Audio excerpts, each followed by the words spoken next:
क्या आपने कभी सोचा है कि दुनिया की सबसे खतरनाक और सबसे भरोसेमंद गन कौन सी है? वो ना कोई लेजर गन है और ना ही भविष्य में बनने वाली कोई गन है। तो आज हम लोग बात करेंगे 1947 ईस्वी में बने हुए AK-47 के बारे में। हर एक पुर्जे के खोलकर उसके बारे में बात करेंगे और ये जानेंगे कि ये दुनिया की सबसे खतरनाक गन कैसी है।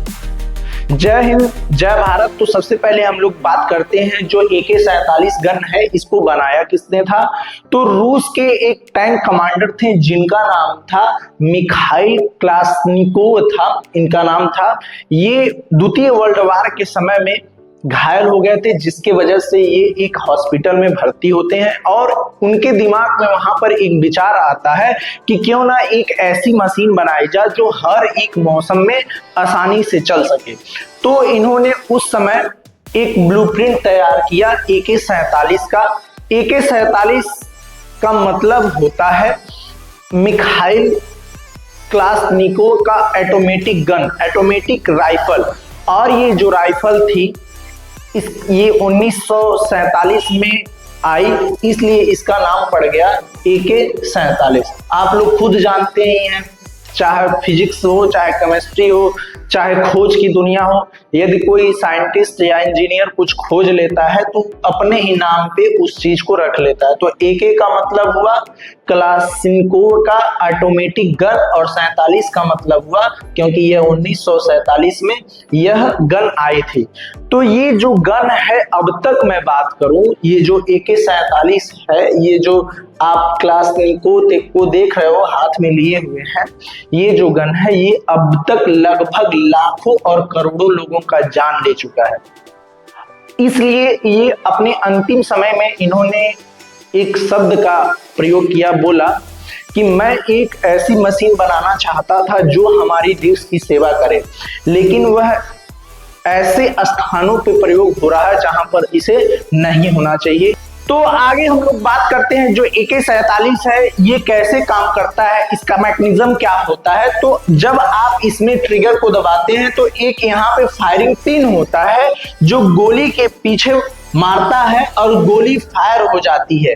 और बैरल के ऊपर एक छेद होता है, छेद के रास्ते जो इसमें धुआं, ऐसे समझ लीजिए जो धुआं बनता है, जो उसमें गैस बनता है, गैस उस छिद्र के रास्ते निकलता है। तो जो इसमें पिस्टन है, आप एक देख सकते हैं ऐसे पीछे की ओर आ रहा है, यह पिस्टन को क्या करता है, पीछे की ओर ढकेलता है। जो गोली का खोखा होता है, गोली का खोखा बाहर गिर जाता है।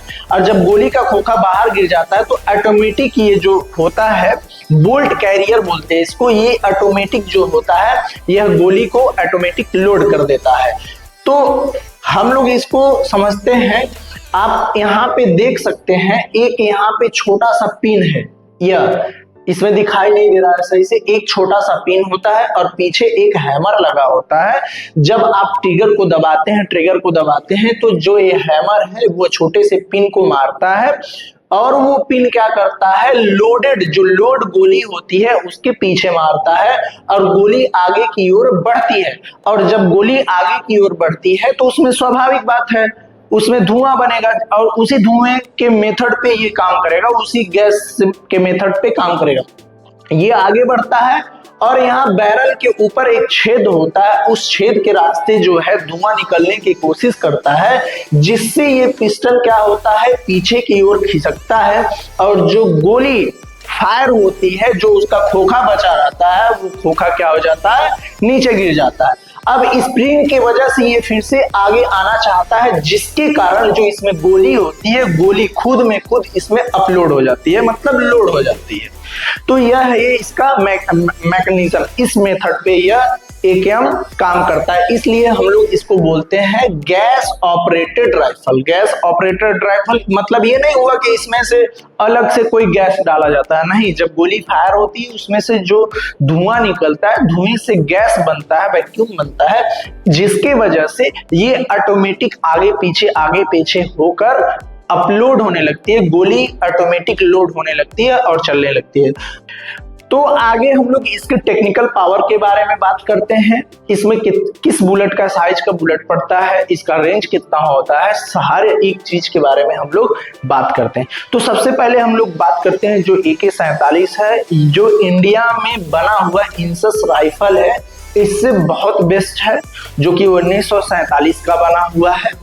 इसमें क्या होता है, जो इसमें बैरल का साइज होता है वह 7.62 गुणे 39 mm का क्या होता है, बैरल का साइज होता है। यदि हम AK-47 से गोली फायर करते हैं तो जो गोली का रेंज होता है वह लगभग 300 से लेके 400 तक इफेक्टिव हमला करता है। मतलब 300 से लेके 400 मीटर की दूरी पर यदि कोई दुश्मन खड़ा है तो यह उस पे इफेक्टिव हमला करेगा। लेकिन हम लोग इसके गोली की बात किया जाए तो गोली लगभग 1000 मीटर तक ट्रेवल कर सकता है। मतलब साफ सीधी बात किया जाए तो 1 किलोमीटर तक गोली जा सकता है। इसका मतलब ये नहीं कि 1 किलोमीटर तक गोली जाएगा तो वो 1 किलोमीटर की दूरी पर खड़े दुश्मन को मार देगा, नहीं, उसका जो रेंज है वो 1 किलोमीटर तक है।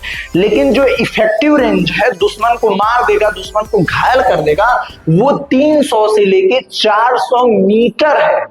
300 से लेके 400 मीटर तक दुश्मन को एकदम बुरी तरह से मार सकता है, घायल कर सकता है। लेकिन गोली का ट्रेवल की बात किया जाए तो ये 1 किलोमीटर या 1000 मीटर तक ट्रेवल कर सकता है।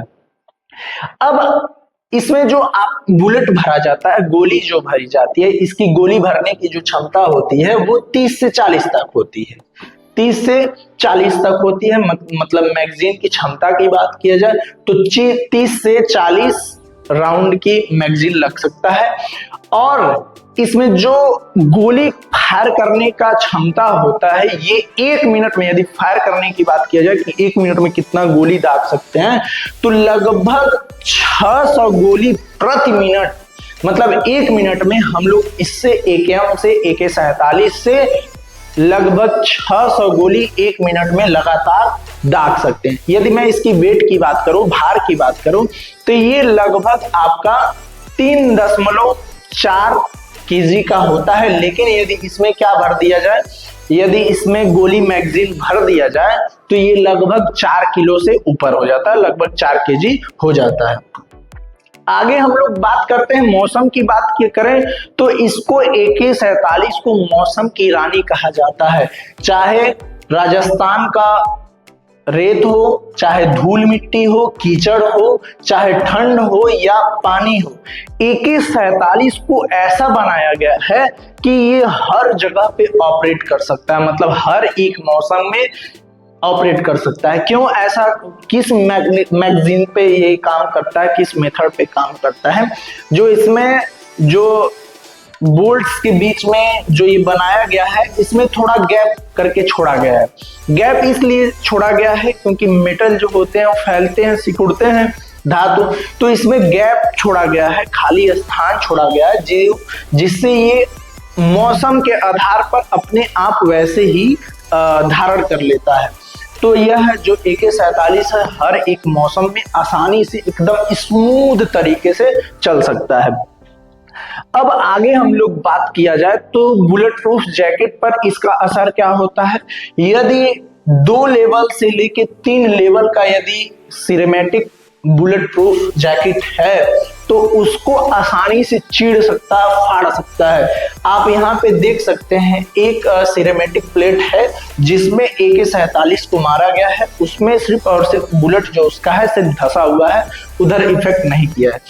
मतलब यदि 2 से लेके 3 लेवल का यदि जैकेट है, बुलेट प्रूफ जैकेट है, इसको आसानी से क्या कर सकता है, चीर सकता है, फाड़ सकता है। लेकिन हम बात करें लेवल 4 की, यदि लेवल 4 की जैकेट की मैं बात करूं तो ये जो है यदि नजदीक से मारा जाएगा, कम दूरी से मारा जाएगा तो उसको भी घायल कर सकता है, दूर से मारा जाएगा तब भी लेवल 4 वाले को भी घायल कर सकता है, लेकिन बच तो जाएगा। लेवल 4 वाला यदि AKM के बुलेट से इस पे फायर किया जाए लेवल 4 के बुलेट प्रूफ जैकेट पर तो उसके ऊपर भी इफेक्ट करेगा। भले से ना हो, इंसान ना मरे, लेकिन जब उससे हमला होगा तो उसके बॉडी के कुछ ना कुछ अंग भंग हो जाएंगे। मतलब वो बच नहीं सकता, जिंदा तो बच जाएगा लेकिन उसका बॉडी कुछ ना कुछ उसके ऊपर इफेक्ट करेगा।